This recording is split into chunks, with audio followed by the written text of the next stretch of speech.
డబ్బు, అనారోగ్యం, ఉద్యోగం, వ్యాపారం, అప్పులతో బాధపడుతున్నారా? అయితే మీకోసమే అహం బ్రహ్మాస్మి సాధన 11 డేస్ ఎనర్జీ యాక్టివేషన్ ప్రోగ్రామ్.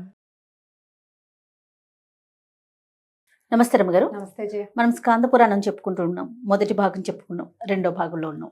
పరమేశ్వరుడి ఉగ్రత నుంచి వీరభద్రుడు భద్రకాళి జన్మించారు కదా.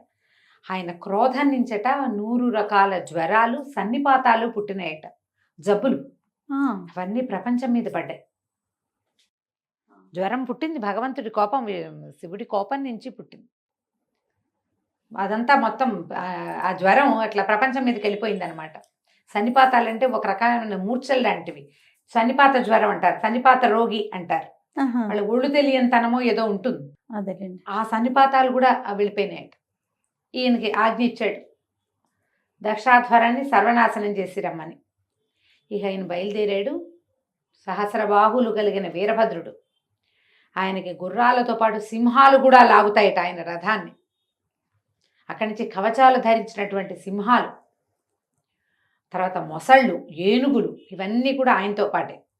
అక్కడి నుంచి గణాలందరూ రుద్రగణం మొత్తం ఎట్లాంటిది, ఒక్కొక్కళ్ళట మహేశ్వర స్వరూపాలట, 5 ముఖాలు ఉన్నవాళ్ళు, పాముల్ని ధరించిన వాళ్ళు. పరమేశ్వరుడు ఎట్లా ఉంటారో అట్లా ఉంటారు, పరమేశ్వరుడు లాగా కనపడతారు. ఇదంతా పెద్ద సమూహం. దీంతో పాటుగా ఈ భద్రకాళితోటి పాటుగా కాళితో పాటు నవదుర్గలుగా చెప్పబడేవాళ్ళు, అమ్మవార్లు, శక్తులు అవన్నీ. తర్వాత యోగిని గణాలు, శాకిని, పూతన అని పేరున, శాకిని ఢాకిని అని పేరున్నటువంటి యోగిని గణాలు. తర్వాత గుహ్యకులని ఒక జాతి పరమేశ్వరుడి ఈయనతో పాటు ఉండేవాళ్ళు అనమాట.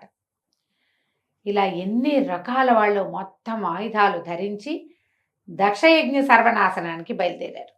ఇంత సమూహం బయలుదేరేసరికి దిక్కులు పిక్కటిల్లిపోయి సప్తద్వీపాలతో ఉన్నటువంటి వసుంధర భూమి దద్దరిల్లిపోయిందట. వీళ్ళు వస్తుంటే రకరకాల తూరినాదాలు. ఇప్పుడు యుద్ధానికి వెళ్ళేటప్పుడు ఎటా వెళ్తారు? అవును, భేరీ నినాదాలు, ఓహో మోత. దిక్కు నుంచి ఇసుక వర్షం కురిసిందట దక్షాధ్వరంలో. ఎక్కడి నుంచో మేఘాల్లో నుంచి నెత్తురు వర్షించింది. ఉణికిపోతున్నారు. ఇక్కడ జరిగిందే ఒక విపరీత చర్య. ఆమె కాలిపోయింది. కాలిన ఆమె దేహం అక్కడ. ఈ 20,000 మంది గణాలు దుఃఖంతో ఆత్మాహుతికి పాల్పడ్డాయి. ఇంకొక 30-40 వేల మంది ఉన్నారు అక్కడ. వాళ్ళందరూ ఏడుపులు, గందరగోళం. ఏం చేయాలో తెలీదు. ఋషులు మహర్షులు ఎటు పారిపోవాలో తెలియకుండా ఉన్నారు. ఎప్పుడైతే ఈ దిక్కులు పిక్కటిల్లేలాగా ఈ శబ్దాలు వినపడుతున్నాయో, దీనికి యుద్ధానికి వీళ్ళు వచ్చేస్తున్నారు, రుద్రగణాలు వస్తున్నాయని తెలిసేసరికల్లా ఈయన పరిగెత్తుకుంటూ వెళ్ళి విష్ణుమూర్తి కాళ్ళు పట్టుకున్నాడు. దక్షుడు, నన్ను రక్షించు, ఇక్కడ ఏదో జరగబోతోంది.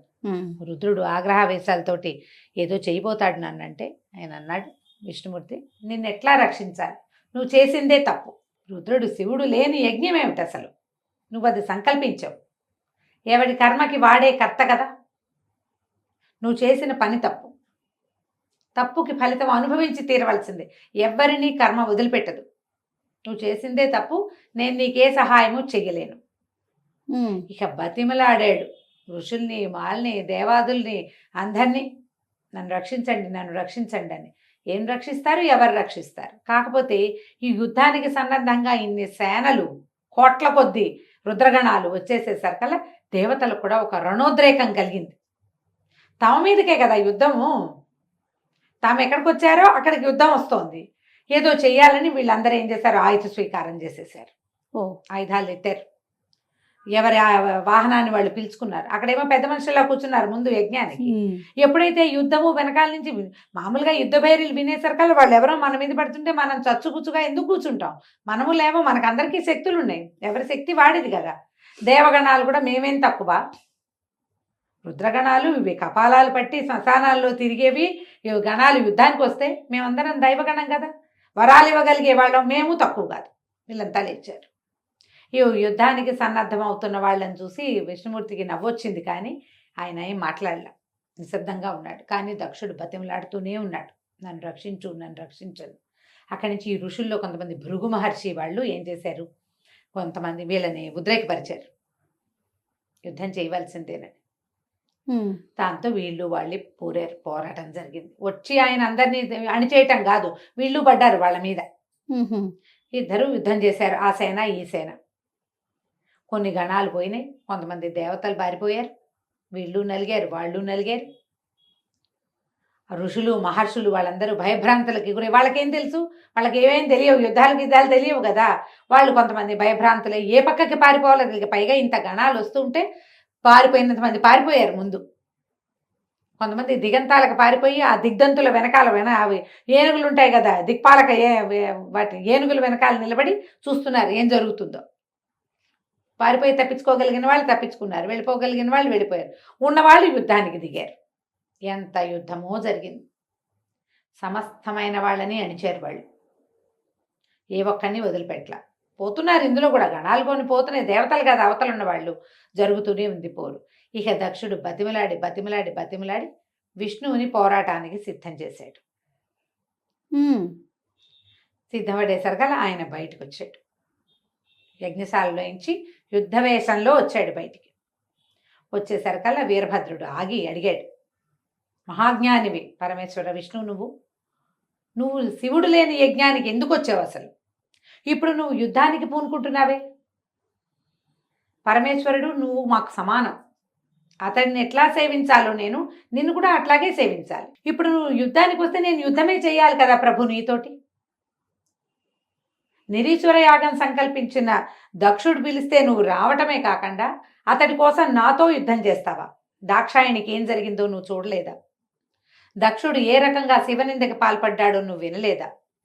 శివుణ్ణి నిందిస్తే నిన్ను నిందించినట్లే కదా స్వామి, ఎందుకు ఈ యుద్ధానికి వచ్చావంటే ఆయన నవ్వాడట. భద్ర, మేము భక్త సాక్షులం, భక్తుడు భక్త పరాధీనత, దక్షుడు నా భక్తుడు, రమ్మని బతిమలాడాడు, వచ్చాను. రక్షించమని బతిమలాడాడు, యుద్ధానికి వస్తున్నాను.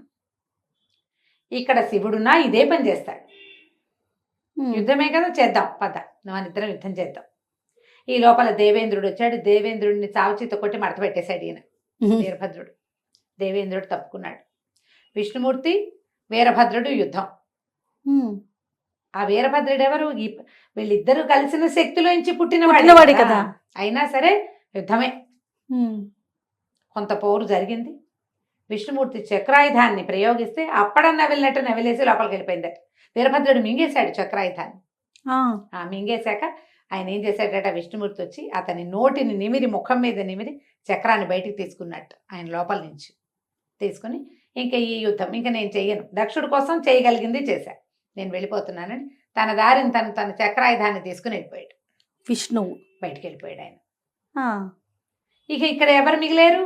దెబ్బలు తగిలిన వాళ్ళు, పారిపోయిన వాళ్ళు, మర్యాదగా వెళ్ళిపోయిన వాళ్ళు వెళ్ళిపోగా దక్షుడు మిగిలాడు. అతని వెళ్ళిపోయి గబగబా ఆ యజ్ఞవాది వేదికి మధ్యలో ఎక్కడో అంతర్భాగంలో దాక్కున్నాడు. అంతర్వేది అని చెప్తారు. ఆ మధ్యలో దాక్కుంటే బయటికి లాగారు. లాగి ఈ గణాలన్నీ కలిసి పట్టుకుని అతని శిరస్సుని ఉత్తరించేశారు. దక్షుణ్ణి మెడ నరికేశారు. పారిపోయిన ఋషులు పారిపోయారు. ఇతను ఏం చేశాడు, ఈ వీరభద్రుడు ఆ దక్షుడి శిరస్సుని ఆ యజ్ఞంలో విసిరేశాడు, అగ్నిహోత్రంలోకి. శిరస్సు కాలిపోయింది. దక్షుడు మొండెం అక్కడ పడింది. చూస్తే ఎక్కడ ఏమీ లేవు, మొత్తం ఖాళీ. చచ్చిపోయిన వాళ్ళు చచ్చిపోయారు, పారిపోయిన వాళ్ళు పారిపోయారు. యజ్ఞం విధ్వంసనం జరిగిపోయింది పూర్తిగా. హాహాకారాలు చేస్తూ మళ్ళీ వెనక్కి తిరిగి పరమేశ్వరుడి దగ్గరికి వెళ్ళిపోయినాయి గణాలన్నీ. ఇక్కడ పని అయిపోయింది. ఇద్దరు కలిసి వెళ్ళిపోయారు. భద్రకాళిని వెంట పెట్టుకుని ఆ యోగిని గణం అంతా, బోళ్ళంతమంది అమ్మవార్లు వచ్చారు, శక్తులన్నీ వచ్చినాయి కదా. మధ్యలో వీళ్ళు చేయగలిగినన్ని ఏ గణాన్ని ఏ మంత్రంతో పడగొట్టాలో వాళ్ళందరినీ పడగొట్టారు. గందరగోళంగా చేయగలిగినంతా చేశారు. అయినా ఏమీ ప్రయోజనం లేదు. ఈ యజ్ఞం ఎవరు మొదలుపెట్టాడో ఆయన కాస్త వెళ్ళిపోయాడు. బ్రహ్మదేవుడు కూడా ఇంటికి వెళ్ళిపోయాడు దుఃఖంతో. ఏమంటారు, పుత్రశోకంతో ఉన్నాడు బ్రహ్మదేవుడు. ఆయన కుమారుడు కదా దక్షుడు, అతడు ప్రజాపతి, మరి ఇంత ప్రపంచాన్ని సృష్టించినవాడు. ఆయన పరమ దుఃఖంతో అట్లా ఉండిపోయాడు. ఏం చెయ్యాలో తెలియక ఆ దుఃఖం పట్టలేకుండా ఉన్నాడు. కుమారుడు కావాలి, అతను ప్రజాపతి, మళ్ళీ ఈ సృష్టి అంతా అతనితో అవ్వాలి. ఆ మొదలుపెట్టిన యజ్ఞం సగంలో ఆగిపోయింది, అది పూర్తి కావాలి. దక్షుడు మరణించాడు. శివక్రోధం తీరిందో లేదో తెలియదు. బాగా ఆలోచించుకొని పరమేశ్వరుడు ఏం చేశాడట, మళ్ళా కైలాసానికి వచ్చాడు. ఎవ్వరు లేరు, కైలాసం నిశ్శబ్దంగా ఉంది. ఏకాంతంగా ఒట్టి నందీశ్వరుడితోటి ఉన్నట్ట పరమేశ్వరుడు. ఎవ్వరూ లేకుండా, గణాలేమీ లేవు. దాక్షాయణి మరణంతో అనుభవిస్తున్న ఆ దుఃఖంతో ఆయన ఒక్కరే ఉన్నాడు. వెళ్ళి ప్రాధేయపడ్డాడు. 4 ముఖాలు నేల కానించి దండం పెట్టాడట. ఎవరు? బ్రహ్మదేవుడు. బ్రహ్మదేవుడు, నన్ను రక్షించు, కాపాడు, నా కుమారునికి ఇప్పుడు పుత్రభిక్ష పెట్టు, నాకు ఆ. నేను చేయవలసిన విధి ఈ సృష్టి వాడి వల్ల అతడి వల్ల ముందుకెళ్తుంది, ఉహు, ఉమ్. పుత్రభిక్ష పెట్టమని పరిపరి విధాలుగా ప్రార్థించాడు. ప్రార్థిస్తే సరే, దక్షుడు ఏమయ్యాడు అంటే దక్షుడిని సంహరించాం అని చెప్పి వీరభద్రుడట ఆ దక్షుడి బొండాన్ని తీసుకొచ్చి పడేసాడట కైలాసంలో పరమేశ్వరుడి పాదాల దగ్గర. శిరస్సు ఏదిరా అంటే శిరస్సు లేదు, దగ్ధం చేసేసాం. ఇప్పుడు శిరస్సు ఉన్న వాళ్ళు ఎవరున్నారు అక్కడ అంటే ఒకే ఒక యజ్ఞ పశువు ఉందట అక్కడ, గొర్రె. యజ్ఞాలకి పశువుల్ని కొన్నిటిని పెడతారు, ఉహు. యజ్ఞ పశువు మాత్రమే ఉంది అక్కడ, మిగిలినవన్నీ సర్వనాశనమే. ఆ యజ్ఞ పశువుని తీసుకొచ్చి ఈ పశువు ఒక్కటే ఉందని ఆ పశువు తల నరికి ఈ దక్షుడి దగ్గర పడేశాడు. ఇది ఒక్కటే ఉంది జీవించి. ఆ. ఆ నెత్తురోడుతున్న ఆ శిరస్సుని దక్షుడికి అతికించి అతన్ని బతికించాడు పరమేశ్వరుడు. దక్షుడికి ప్రాణభిక్ష పెడుతున్నాను నేను, అతను లేచి ఈ యజ్ఞం పూర్తి చేయాలి. వికృతాకారంలో ఉంటుంది గొర్రె, కొమ్ములు ఇలా తిరిగి ఉంటాయి, కనుబొమ్మలు కలిసిపోయి ఉంటాయి, అవును. మామూలు మాట రాదు, దాని శబ్దం వేరు కదా. కానీ దక్షుడు అట్లా జీవించాడు. పరమేశ్వరుడు బ్రహ్మకిచ్చిన వరంతో నీ కుమారుణ్ణి బతికిస్తానని చెప్పినందుకు ఈయన్ని బతికిచ్చాడు. ఉమ్. ఈ దక్షుడు లేచి నుంచున్నాడు. సిగ్గుపడి పరిపరి విధాలుగా పరమేశ్వరుని ప్రార్థించి ఆ దుఃఖంతో అవమానంతో మళ్ళీ వచ్చి తన ప్రాంతానికి వచ్చి ఈ దక్షాధ్వరం అంతా మళ్ళీ ఖాళీ చేసుకుని సరి చేసుకుని మళ్ళీ ఋత్విక్కుల్ని ఋషుల్ని వాళ్ళని వీళ్ళని అందరినీ పిలిచి యజ్ఞం పూర్తి చేసుకున్నాడు. మరి పూర్తి చేయాలి కదా. అప్పుడు ఈ యాగాన్ని ఈయనకి యజ్ఞభర్త అయినటువంటి పరమేశ్వరుడికి ఇది ఇచ్చాడనమాట. వీళ్ళు ఏమిటి, విష్ణువు శివుడు. స్కాందంలో ఎంత ప్రత్యేకంగా వాక్యాలతో చెప్తారంటే వీళ్ళిద్దరూ ఒకటే, శివకేశవుల అభేదం చెప్తారు. ఉహు. పరమేశ్వరుడు చాలా అద్భుతమైన వాడు, మహాద్భుత శక్తి, ఆయనే సర్వేశ్వరుడు. కానీ శివుడు విష్ణువు ఒకటే, ఆయన తక్కువ నువ్వు వెనకవాడివి అన్న మాట ఉండదు అసలు, రెండు సమానమే. రెండు సమానమే. వీరభద్రుడే స్వయంగా చెప్తాడు ఆ మాట. ఆయన ఎట్లా సేవించాలో నిన్ను కూడా అట్లాగే సేవించాలి, ఆయనంతో నువ్వు అంతే. నీతో పోరాడితే ఆయనతో పోరాడినట్టే. ఇప్పుడు మనం మనుషులం ఎంత తెలుసుకోవాలి మరి ఎంతో స్పష్టంగా చెప్పబడుతుంది. దక్షాధ్వరం పూర్తవుతుంది. అయితే సాధారణంగా మనం వినే కథలు ఏమిటి, ఈ దాక్షాయణి శరీరము, ఆ శరీర భాగాలు పడ్డం. ఈ స్కాందంలో అలాంటి వివరం చెప్పల, ఈ లైన్లో చెప్పల, తర్వాత ఎప్పుడో అది చెప్పుంటారు. ఈ లైన్ ప్రకారం ఏంటంటే దక్షయజ్ఞం పాడవటం, మళ్ళీ దక్షుడు పునరుజ్జీవితుడై దాన్ని పూర్తి చేయడం, ఆ యజ్ఞం పూర్తి చేసుకుని మళ్ళీ అతను ప్రజాపతిగానే ఉండటం.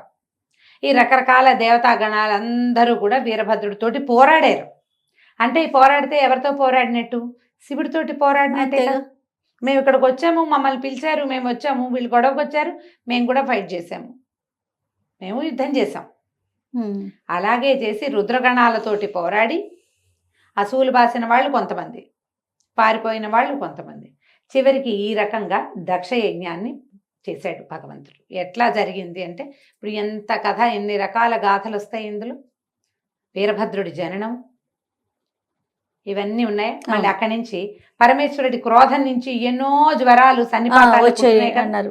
దేవ వైద్యులైన అశ్విని దేవతలు కొంతమంది మహర్షుల సహాయంతో ఈ జ్వరాలన్నిటికీ వైద్యం కనిపెట్టారు. పరమేశ్వరుడి కోపమే మనకు జ్వరం వచ్చిందంటే శివుడి కోపం. ఈ కథలు స్కాంద పురాణంలో అట్లా చెప్తారు. వాళ్ళు కొన్ని మంత్రాలతోటి, కొంతమంది దేవతల సహాయంతో, మహర్షుల సహాయంతో ఈ లోకంలోకి విడవబడినటువంటి ఈ జ్వరాలని, సన్నిపాత లక్షణాలని అన్నిటినీ సరిచేసి వాటికి వైద్యాన్ని కనిపెట్టి, ఆల్రెడీ అంతకుముందు ఈ వెళ్ళిపోయిన జ్వరాలు ఎవరెవరిని పట్టి పీడిస్తున్నాయో ఇప్పుడు ఆయన కోపంతో వీరభద్రుడు వచ్చాడు, వీరభద్రుడితో పాటు ఇవి వచ్చినాయి. వీరభద్రుడు కొట్టిన వాళ్ళని వీరభద్రుడే కొట్టాడు, అంతే. జ్వరం కొట్టిన వాళ్ళు జ్వరంతో కొట్టబడ్డారు. వాళ్ళందరినీ కూడా రక్షించారు. మళ్ళీ వీళ్ళల్లో కొంతమంది గాయాలు తగిలిన వాళ్ళు రక్షింపబడ్డారు. పరమేశ్వరుడు తపస్సుకు వెళ్ళిపోయాడు. అటు పిమ్మట ఏం జరిగింది అనేది మనం తర్వాయి భాగంలో తెలుసుకుందాం. ఇక్కడికి ఇక ఈ మొట్టమొదటి ఖండంలో చెప్పబడినటువంటి పరమేశ్వరుని యొక్క గొప్పతనం కథ ఇది ప్రత్యేకమైనది అన్నమాట. ఈ దక్షాధ్వరం గనక ఎవరైనా వింటే చేయకూడని తప్పులు చేసిన వాళ్ళకి ఆ పాపం నుంచి విముక్తి లభిస్తుందట. 41 రోజులు కథ మనం సాధారణంగా చెప్పుకున్నాం కదా, సాంగంగా స్కాంద పురాణంలో ఉన్నదే గనక మీరు చదువుకుంటే చదివితే ఆ చేయకూడని పాపం నుంచి మనకి విముక్తి లభిస్తుంది. చాలా సంతోషం రమ్మగారు. నమస్తే. నమస్తే జయ.